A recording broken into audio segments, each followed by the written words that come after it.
کیا کبھی ہم نے یہ سوچنے کی زحمت گوارا کی ہے کہ یورپ اور امریکہ کیوں قادیانیوں کی حد سے بڑھ کر حمایت کرتے ہیں؟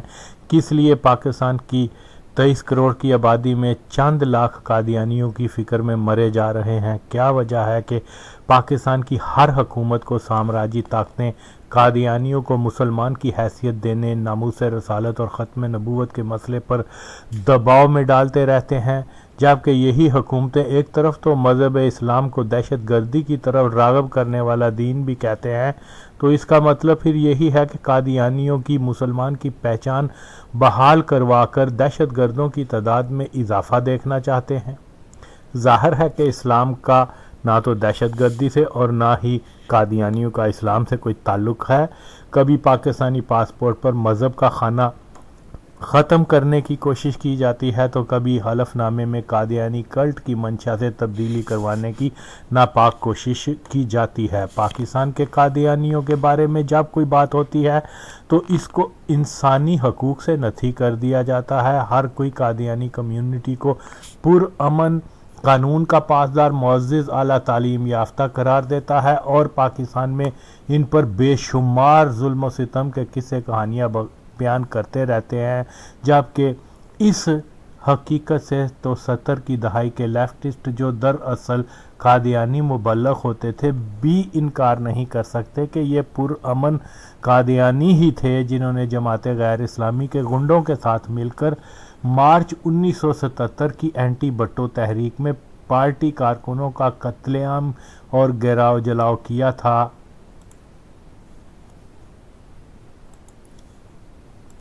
جس کی تفصیل آگے چل کر بیان کروں گا۔ بہرحال ہمارے لبرل فاشسٹ کا شروع سے ہی دوہرا معیار رہا ہے کہ سامراجی دنیا کا قادیانیوں کے اتحادی وہابی دیوبندی نوازی پر تو بہت شور مچاتے ہیں، مگر سامراج کی قادیانی نوازی پر آج تک ان کے منہ سے ایک لفظ سننے کو نہیں ملتا۔ اسی طرح سے انسانیت کے سب سے بڑے دشمن مغربی سامراج کی زبانوں کو تالے لگ جاتے ہیں جب فلسطین، کشمیر، جنوبی افریقہ، برما وغیرہ میں ظلم و ستم ہو رہا ہوتا ہے۔ شام، عراق کی خانہ جنگی سے اپنی جان بچا کر جان جوکھوں میں ڈال طویل پر خطر سفر کے بعد مغربی یورپ میں پناہ لینے والوں کو برسوں مہاجرین کیمپوں میں رکھا جاتا ہے، اور بہت سو کو تو یہ جانتے ہوئے بھی کہ ان کے اپنے ملک میں ان کی تفصیل آگے چل کر بیان کروں گا۔ بہرحال ہمارے لبرل فاشسٹ کا شروع سے ہی دوہرا معیار رہا ہے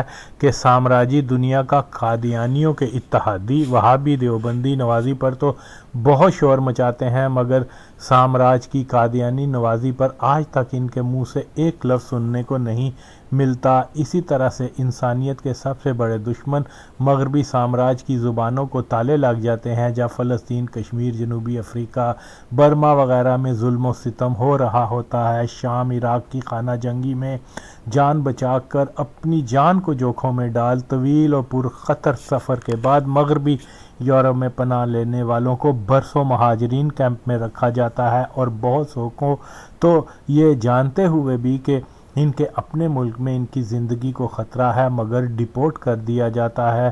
لیکن جیسے ہی کوئی کسی یورپی ملک کے ایئرپورٹ لینڈ کرنے کے بعد ایک جادوئی فقرہ کہ میں احمدی ہوں بولا جاتا ہے تو آنن فانن اس کو پناہ مل جاتی ہے۔ ظاہر ہے کہ یورپ کی جمہوری حکومتیں ایک اندیکھے دجالی نظام کی سیٹلائٹ کا حصہ ہیں جو دنیا میں اپنی حاکمیت قائم کر کے روحانیت کی ضد شیطانی نظام کو مسلط کرنا چاہتا ہے، اور شیطانی نظام لاگو کرنے کے لیے ضروری ہے کہ مذہبی اعتقاد کو کرپٹ کیا جائے، اور یہی وجہ ہے کہ عیسائی مذہب میں پیدا ہونے والا جوزف سمتھ ہو یا اسلام کے لبادے میں مرزا قادیانی ہو، خود کو نبی کہلوا کر مذہب کی بنیادوں کو کھوکھلا کرنے کی ہر کوشش کو دجالی قوتوں کی پشت پناہی حاصل ہوتی ہے۔ عیسائی دنیا اور خاص طور پر مغربی ممالک میں چونکہ فری میسن اور الومیناٹی جو کہ دجالی نظام کو پھیلانے کی دو بڑی مرکزی تنظیمیں ہیں اور مکمل طور پر مغربی دنیا کو اپنے زیر اثر کر چکے ہوئے ہیں، اور مغرب کا معاشرہ نیو ورلڈ آرڈر نظام کا بہت حد تک عادی بھی ہو چکا ہوا ہے، اس لیے مغرب کہ سیکولر یا نام نہاد مذہبی طبقے سے دجالی قوتوں کو ہرگز کوئی خطرہ نہیں ہے کہ ان شیطانی تنظیموں نے عیسائیت میں بھی ایسے ہی پادری و مذہبی پیشوا پیدا کر دیے ہیں جس طرح سے اسلام میں وہابی، دیوبندی، سلفی، اخوانی، رجعت پسند پیدا کر کے عام لوگوں کو مذہب سے متنفر کروا دیا جاتا ہے۔ حدیث کے مفہوم کے مطابق دجالی نظام کا حصہ بننے والوں کو آسائش زندگی میسر ہوگی اور دجالی نظام سے باہر رہنے والوں کی زندگی میں مصائب افلاس کا سامنا کرنا پڑے گا۔ یورپ کی ترقی اور بہتر معیار زندگی میں نو آبادیاتی استحصالی لوٹ مار، منڈیوں پر اجارہ داری، سودی نظام و خام مال کے ذخائر پر مکمل کنٹرول، جس کے باعث مغرب کی صنعتی ترقی ممکن ہوئی، مگر ان سب پر یورپ اور امریکہ کے چند ایسے خاندانوں کا قبضہ ہے جو فری میسن یا الومیناٹی ہیں، جن میں روتھ چائلڈ، راکفیلر، فریمین خاندان جیسے کوئی 10-12 گھرانے شامل ہیں۔ اور کیا افریقہ، ایشیا، یورپ، امریکہ، دنیا بھر کے ہر انسان کی محنت کی کمائی گھوم پھر کر ان ہی چند خاندانوں کی جیب میں جاتی ہے؟ جیسا کہ بیان کر چکا ہوں کہ عیسائیت پہ غلبہ پانے کے بعد اسلام میں ایسے گروہوں کو پیدا کرنا جس سے اسلام کی شناخت ہی مجروح کی جا سکے، دجالی قوتوں کا ہدف ہے، اور یہی وجہ ہے کہ قادیانیت کو آؤٹ آف دا وے جا کر بھی مدد کرنا ان کے منشور کا اہم ترین نقطہ ہے کہ اسلام کی شناخت اللہ اور نبی صلی اللہ علیہ وسلم کی ذات مبارکہ سے ہوتی ہے، مگر قادیانی اس کے برعکس مرزا غلام قادیانی کو اسلام میں شامل کر کے اسلام کی شناخت کو ہی کرپٹ کرنے کے ناپاک مشن پر ہیں اور خود ہی کو حقیقی مسلمان کہتے ہیں، جو کہ اسلام کی بنیاد کو کمزور کرنے کا ایک دجالی پروگرام ہے۔ یہی وجہ ہے کہ قادیانیوں کو انگریز سامراج تا امریکہ سامراج کی ہمیشہ سے تائید و حمایت حاصل رہی ہے۔ یہ بھی درست ہے کہ قادیانیوں کی طرح تبلیغی جماعت، جماعت غیر اسلامی، وہابی بھی براہ راست دجالی اتحاد کا حصہ ہے اور ان کا ہدف بھی اسلام کی تباہی ہی ہے۔ یہ اپنے غلط عقائد کی تعویل بھی کرنے کی کوشش کرتے ہیں، مگر مرزائی جب مرزا قادیانی کو نبی کہتے ہیں تو ان کا براہ راست تصادم مرکزی عقیدہ اسلام سے ہو جاتا ہے، اس لیے قادیانیوں کا تعلق امت مسلمہ سے کٹ جاتا ہے۔ قادیانی اگر مرزا کو نبی نہ ماننے والوں کو کافر جانتے ہیں تو یہ دلیل کافی نہیں کہ سمجھا جا سکے کہ اسلام کی آمد کے کوئی 1200 سال کے بعد آ کر ایک بندہ یہ اعلان کر دے کہ جو مجھے نہیں مانتا وہ مسلمان ہی نہیں ہے۔ تکفیر مرزا نے کی، مگر لبرل، سیکولر اور عاطف توقیر جیسی کتیوں نے ضیاء کی بولی بولنا شروع کر دی کہ مجھے اپنا ایمان ثابت کرنے کے لیے کسی کے سرٹیفکیٹ کی ضرورت نہیں۔ سچ اور جھوٹ میں فرق کا معیار فقط اور فقط ہمارے آقا و مولا نبی صلی اللہ علیہ وسلم کے فرمان مبارکہ ہی ہیں، جیسا کہ نبی پاک نے فرمایا کہ دجال فریب کاری میں ماہر ہوگا۔ لوگ جس چیز کو حقیقت جانتے ہوں گے وہ فقط نظر کا دھوکہ ہوگا، حقیقت اس کے بالکل مختلف ہوگی۔ اس بات کا مشاہدہ ہم آئے روز کرتے ہیں کہ ایک ریش سفید کو دیکھا جو سجدہ زیر ہے، جس کو دیکھ کر اس کو مسلمان مانا، مگر در حقیقت وہ شخص اسلام کا بدترین فتنہ وہاب نجدی ہے۔ تبلیغی جماعت والے رب کی توحید کا ورد کرتے نظر آتے ہیں، مگر حقیقت یہ کہ شیطان کے نظریات کا پرچار کرتے ہیں۔ اسی طرح سے القاعدہ، طالبان، داعش کو جہادی کی پہچان دی گئی، مگر در حقیقت یہ فسادی ہیں۔ دور نہ جائیں، ضیاء الحق کی مثال ہمارے سامنے ہے، اس کو اسلام کا مجاہد، امیر المومنین، قادیانیوں کا دشمن تک کہا جاتا رہا، مگر سچ یہ ہے کہ ضیاء خود ایک پکا مرزائی تھا اور اس کی ماشاء اللہ کا دور قادیانیوں کا سنہرا دور تھا۔ مگر جس طرح سے ایک الوینسٹ اپنے کرتب دکھا کر لوگوں کو اپنے حقیقی جادوگر ہونے کا یقین دلا دیتا ہے، ہماری تاریخ، حالات و واقعات کو بھی کچھ ایسے ہی پیش کیا جاتا ہے۔ ساری دنیا میں پاکستان کو ایک ایسا ملک کے طور پر جانا جاتا ہے جہاں کے عوام کٹر قسم کے بنیاد پرست اور غیر مسلم سے توہین آمیز رویہ